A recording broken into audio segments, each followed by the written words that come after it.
مال کماتے کماتے مقصد مال نہیں بنانا، دولت حاصل کرتے کرتے محبت دولت کی نہیں دل میں پیدا کرنی، بال بچے، گھر بار، مکان، اس کے پیچھے بھاگتے بھاگتے ایسا نہ ہو کہ پلٹ کر دیکھیں تو ہمارا بہت سا روحانی، فکری اور ذہنی نقصان ہو چکا ہو۔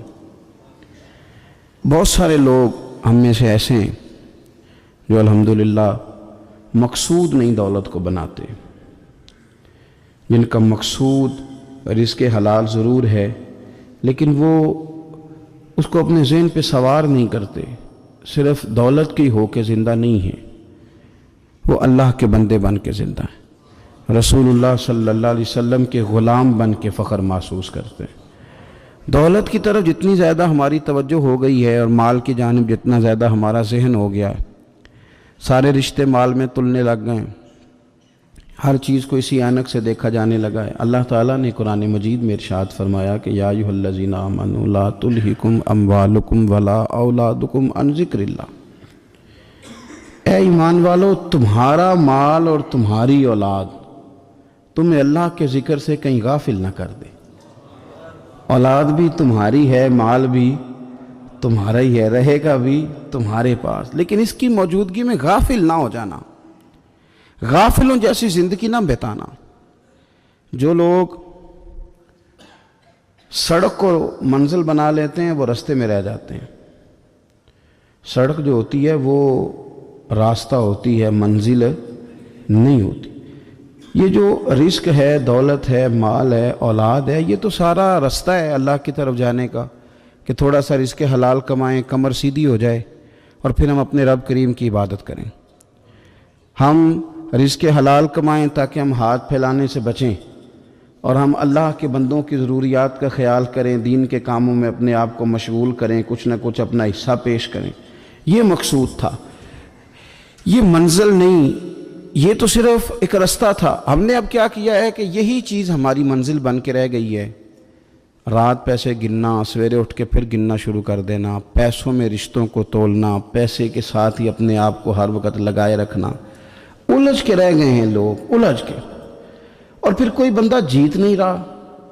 ہمارے دادا بھی یہی کہتے تھے کہ کچھ پیسے کمانے ہیں تاکہ بچے پال لوں، یہ کہتے کہتے چلے گئے۔ ہمارے ابا بھی یہی کہتے تھے، پھر اس کے بعد ہم نے بھی یہی بولنی شروع کر دی ہے، تو جیتا تو کوئی بھی نہیں، جیتا تو کوئی بھی نہیں۔ مال کو ضرور حاصل کریں۔ حضرت بہاءالحق نقشبند بخاری رحمۃ اللہ علیہ فرماتے ہیں، میں نے مینا کے میدان میں ایک نوجوان دیکھا جو لاکھوں کا کاروبار کر رہا تھا، لاکھوں کا، دیناروں کا کاروبار کرتا تھا، سونے چاندی ہیرے جواہرات کا کام کرتا تھا، لیکن فرماتے میں نے اس کے دل پہ نظر ڈالی، لاکھوں کا کام کرتا تھا پر اس کا دل ایک منٹ کے لیے بھی اپنے رب کی یاد سے غافل نہیں تھا۔ ہر وقت اس کا دل اپنے مالک کی یاد میں مصروف تھا، ہر وقت۔ ارشاد فرماتے ہیں کہ میرا شروع میں اس کے بارے میں گمان یہ تھا کہ دیکھو یہ شخص کیا کر رہا ہے، پیسہ کما رہا ہے، دولت کے چکر میں پڑا ہوا ہے۔ فرماتے ہیں کہ پھر میں نے ایک اور منظر دیکھا، ایک اور رنگ میں نے دیکھا کہ وہ کما رہا تھا، اور پھر اختتام حج پہ میں نے دیکھا کہ جو کمایا تھا سارا اللہ کے بندوں پہ خرچ کر رہا تھا۔ آپ اور میں، ہم نے دیکھنا صرف یہ ہے کہ کہیں ایسا تو نہیں ہے کہ دولت میں الجھ گئے۔ بہت سارے لوگوں نے یہ کہا تھا، ہم سنتے تھے جب کوئی آدمی جانے لگتا تھا نا پردیس پیسہ کمانے کے لیے، تو وہ کہا کرتا تھا کہ میں ملک سے باہر جا رہا ہوں، 2 4 5 سال لگا کے آؤں گا، واپس آ کے پھر یہاں میں نے کوئی کام کرنا ہے، تھوڑے سے پیسے کماؤں تاکہ یہاں نہ پھر میرا سلسلہ کوئی بن جائے۔ وہ 3 سال لگانے گئے تھے پر 30 گزر گئے ہیں، لوٹ کے واپس کوئی نہیں آئے۔ وہ 4 سال کا کہہ کے گئے تھے پر سال 40 ہو گئے، لوٹے نہیں۔ کیوں نہیں لوٹے؟ اس لیے کہ پہلے مفاد چھوٹا تھا، خیال یہ تھا کہ تھوڑے سے پیسے آ جائیں گے، بچوں کا خرچہ چلنے لگ جائے، فیسیں پوری ہونے لگ جائیں، اور مجھے کسی سے مانگنا نہ پڑے، تو بس پھر میں کامیاب ہوں۔ یہ طے کیا تھا۔ اس کے فوراً بعد پھر جب باہر گئے تو خیال آیا کہ نہیں، صرف پنکھے کا نہیں، اے سی کا بل بھی دینا پڑے گا۔ پھر تھوڑا اور آگے بڑھے تو خیال آیا کہ چھوٹی گاڑی پہ گزارا نہیں ہوتا، بڑی گاڑی نہ لے لیں۔ پھر خیال آیا کہ بڑی گاڑی لی ہے تو یہ تو اندر کھڑی نہیں ہوتی، سامنے والا پلاٹ مل جائے تو ذرا گراج اچھا بن جائے گا. پھر الجھتے الجھتے الجھ گئے دوستو. پھر نہ مالک حقیقی کی جانب وہ نظر جو ہماری ہونی چاہیے تھی نہ رہی. ذوق سے نماز پڑھتے تھے، پھر ہماری نمازیں مختصر ہو گئیں. ہم سویرے اٹھ کے ذوق سے قرآن پاک پڑھتے تھے، پھر وہ وقت بھی ہمارا دفتر کی تیاری میں لگ گیا. رات درود شریف پڑھتے تھے، لیکن وہ بھی سارا ہمارا حساب کتاب میں وقت گزر گیا. ہم نے یہ سمجھا ہی نہیں کہ دولت کارخانہ نہیں دیتا، دولت سیٹھ صاحب نہیں دیتے، دولت آپ کو آپ کی فیکٹری نہیں دیتی، دینے والے تو رب کریم کی ذات ہے. تو جہاں سے آنا تھا وہاں توجہ دینی چاہیے تھی کہ جہاں صرف ایک سبب تھا، ذریعہ تھا. حضرت اویس کرنی رضی اللہ تعالیٰ عنہ، ہمارے صوفیاء میں ایک لفظ بولا جاتا ہے فقر بوزر، یعنی کچھ لوگ ایسے ہیں جو سیدنا ابو ذر غفاری رضی اللہ تعالیٰ عنہ کے طریقے پہ چلتے ہیں. ایک لفظ بولا جاتا ہے فقر بوزر. کچھ لوگ فقر بوزر کے قائل تھے، اسی مزاج کے قائل تھے حضرت سیدنا اویس کرنی رضی اللہ تعالیٰ. ان کے ذہن میں ایک بات بیٹھ گئی تھی کہ یار دینے والا اللہ ہے، دینے والا، عزت بھی اللہ دے گا، رزق بھی اللہ دے گا. بلکہ امام غزالی رحمۃ اللہ علیہ نے تو حدیث لکھی ہے. آپ فرماتے ہیں کہ نبی پاک صلی اللہ علیہ وسلم نے فرمایا جس نے بندوں سے عزت تلاش کی رب اسے رسوا کر دے گا. جو سیاست کر کے عزت حاصل کرنا چاہتا ہے، جو اس طرح کا ماحول بناتا ہے کہ میں کوئی ایسے کام کروں کہ لوگ میری واہ واہ کریں، لوگوں سے عزت کا حصول کرنے والے کو رسوا کر دیا جاتا ہے. عزت در اصل وہی ہے جو رب کریم عطا فرماتا ہے. میرے عزیز دوستو، آپ اپنی توجہ، دل کی توجہ، روح کی توجہ اپنے مالک کی جانب جب کر لیتے ہیں، غفلت کا پھندا اتار دیتے ہیں اور ہر وقت غلبہ رکھنا پیسوں کا، ہر وقت اسی میں سوچنا، اسی میں محو ہو جانا، پھر آپ کا ذہنی نقصان ہوتا ہے. پھر آپ کی روح جو ہوتی ہے وہ بے چین رہنے لگتی ہے. پھر ایسے بھی غریب دیکھے جن کے پاس پیسے ہیں، پیسوں کے علاوہ کوئی شے بھی نہیں. پھر ایسے بھی تنگ دست دیکھے کہ جن کے پاس جائیدادیں بڑی ہیں اور ان کے پاس رات کو سکون سے سونے کے لیے وقت کوئی نہیں. عزیز بھائی، حضرت اویس کرنی رضی اللہ تعالیٰ عنہ کی ملاقات ہو گئی حضرت حرم بن حیان کے ساتھ. یہ بھی تابعی ہیں. تو حضرت حرم بن حیان رحمۃ اللہ علیہ کہتے ہیں یہ نا ہم تو خیر بڑی ساری باتیں سنتے ہیں تو نصیحت نہیں نہ حاصل کرتے. ویسے بھی یہ دور تقریریں کرنے، تقریریں سننے کا ہے. جو عمل کرنے والے لوگ تھے ان کا کیا طریقہ تھا کہ وہ ایک دو جملہ کافی تھا. علم و بس کریں او یار او ایک کوئی حرف تے نہیں درکار.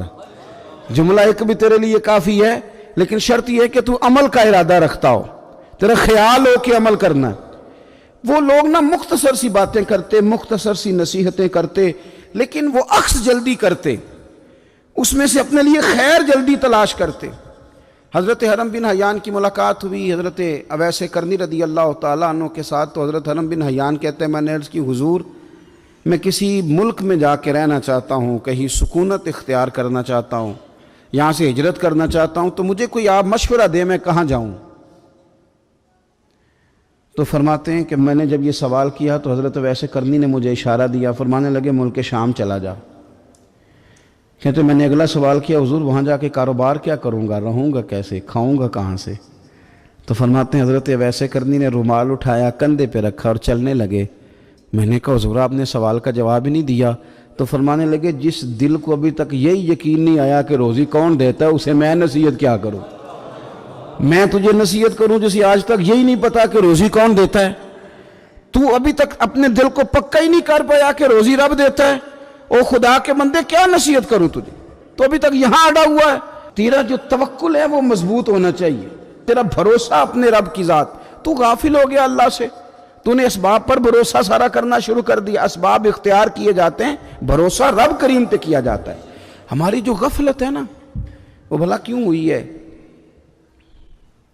وہ اس لیے ہوئی ہے کہ پیسے کسی کو بھی برے نہیں لگتے. پتہ نہیں ان میں کیا کشش ہے. یہ نہ آپ کسی جگہ بھی ان کا نام لے لیتے ہیں، یہ کسی جگہ بھی آ جاتے ہیں تو یہ برے لگتے ہی نہیں. یہ جناب بڑی بڑی فقیری کا دعویٰ کرنے والے اور لوگوں کو طریقت اور تصوف کا درس دینے والے ان کو بھی اچھے لگتے ہیں. یہ تو جناب جو لوگوں کو کہہ رہے ہیں فقیر ہو جاؤ فقیر ہو جاؤ، وہ خود امیر ہوتے جا رہے ہیں. یہ پتہ نہیں ان میں کیا ایسا خاص. ہمارے ایک استاد تھے تو مزاج میں بڑی ظرافت تھی، حالانکہ بڑے اللہ والے بندے تھے، تو بات بڑی وہ دل لگی کی کیا کرتے تھے. تو ایک دن ہم نے پوچھا استاد جی خوشبو کون سی اچھی لگتی ہے؟ کہنے لگے بیٹا جو پیسوں میں سے آتی ہے وہ مجھے بڑی اچھی لگتی ہے، اس لیے کہ ملتے کم ہیں. ہمارا نا جب اس طرح کا ذوق بن جاتا ہے نا، آپ مزاج بنا لیتے ہیں پیسوں کا. لوگ سمجھتے ہیں کہ غریبی کا ڈر شاید زیادہ ڈر ہے، لیکن کبھی آپ دروازہ رسول پہ جائیں نا تو حضور نے تو کوئی اور ڈر بیان کیا ہے. حضرت ابو عبیدہ بن جراح رضی اللہ تعالیٰ عنہ بحرین سے نا مال لے کے آئے بہت سارا. حضور نے بھیجا، جزیہ لینے گئے یا مال غنیمت کا کچھ مال تھا، آپ لے کے مسجد میں آئے تو لوگوں کو پتہ چل گیا کہ آج مال آیا ہے. اب سب کو حصہ ملتا تھا، اس میں سے بدریوں کو زیادہ ملتا تھا، باقی لوگوں کو بھی ملتا تھا. تو فجر کی نماز کے بعد لوگ گھروں کو جایا کرتے تھے، لیکن آج پتہ چلا نا مال آیا ہے. تو یہ سیاستہ میں حدیث موجود ہے، سب لوگ مسجد میں بیٹھے رہے. حضور علیہ السلام نے فرمایا تمہیں پتہ چل گیا مال آیا ہے؟ عرض کی حضور ہاں. فرمایا تمہیں بانٹنے لگے ہیں، دینے لگے ہیں. ہم نا غریبی سے ڈرتے ہیں، ہم اپنے بچوں کے لیے دعا کرتے ہیں ان پہ غربت نہ آئے، ہم اپنے بہن بھائیوں کے لیے دعا کرتے ہیں ان پہ غربت نہ آئے. کرنی چاہیے، لیکن ذرا اس حدیث کے مفہوم کو بھی دیکھیے گا. نبی پاک صلی اللہ تعالیٰ علیہ وآلہ وسلم نے فرمایا تمہیں دینے لگے ہیں، مال آ گیا ہے، لیکن میرے قریب نے اپنی امت کے لیے جس چیز کا ڈر محسوس کیا وہ کیا ہے، حضور کے دل میں کس چیز کا خدشہ تھا وہ کیا ہے بیان کیا. حضور فرمانے لگے لوگو مجھے تم پر غربت کا ڈر نہیں، یہ ڈر نہیں کہ تم غریب ہو جاؤ گے، بلکہ مجھے تو ڈر ہے کہ تم پر دولت پھیلا دی جائے گی، تم زیادہ مالدار ہو جاؤ گے. خوف غریبی کا نہیں، خوف تمہارے مال کا ہے. اور حضور فرماتے ہیں کہ پھر تم انہی باتوں میں مبتلا ہو جاؤ گے جن میں پرانی امتیں مبتلا ہوئی تھیں، اور جب وہ اللہ کی نافرمانی میں مبتلا ہوئی تھی تو پھر وہ ہلاک کر دی گئی تھی. مجھے ڈر ہے، مجھے ڈر ہے. ہاں جہاں دولت آتی ہے وہاں سستی بھی آتی ہے، جہاں دولت آتی ہے وہاں معاذ اللہ عیاشی بھی آتی ہے، جہاں دولت زیادہ آ جاتی ہے وہاں پھر لوگ ہر چیز کو دولت میں تولنے لگتے ہیں. جہاں دولت زیادہ آتی ہے میرے بھائی پھر لوگ سمجھتے ہیں کہ ہر چیز میں خرید لوں گا، پھر لوگوں کے ذہنوں کے اندر اس طرح کا فطور آتا ہے. حضور نے فرمایا مجھے ڈر ہے تمہارے دولت مند ہونے کا، ڈر ہے دولت مند ہونے کا. یارو اپنے پیسوں سے ڈرا کرو، اپنی جائیدادوں سے ڈرا کرو، اپنے مال سے ڈرا کرو. وہ ہم نے جو بڑے بڑے محلات تعمیر کرنے شروع کیے ان سے ڈرا کرو.